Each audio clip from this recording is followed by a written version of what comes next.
Dans son atelier à l'est d'Alep, Abou Rahmo crée un générateur d'un autre genre. Il soude une dynamo de voiture à l'arrière d'un vieux vélo pour charger des batteries.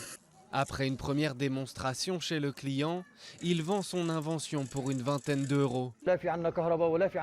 Nous n'avons pas d'électricité et pas de générateur électrique. Je suis mécanicien, alors je prends la dynamo de ma voiture et je la mets sur un vélo pour charger une batterie qui éclaire des lampes à LED. Si je trouve un onduleur et si la batterie est pleine, je peux fournir assez d'électricité pour une machine à laver.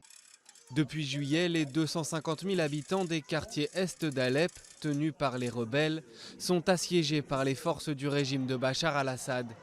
L'approvisionnement en nourriture, diesel ou aide humanitaire est devenu impossible après déjà plus de 5 ans de guerre.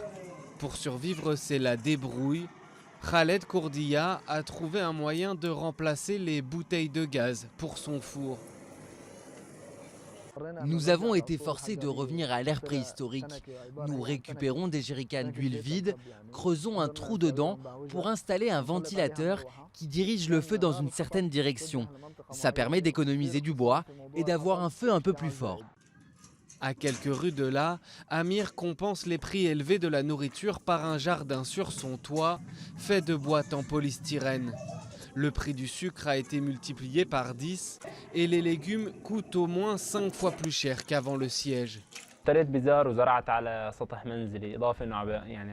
J'ai acheté des graines et les ai plantées sur le toit de ma maison. J'élève aussi des poulets. Aujourd'hui, j'ai du persil et des radis et bientôt j'aurai aussi des épinards et des blettes. Alep a été ravagée par la guerre qui a fait plus de 300 000 morts et déplacé la moitié de la population. Et sans solution en vue, ses habitants assiégés et épuisés vont devoir trouver de nouveaux stratagèmes pour survivre.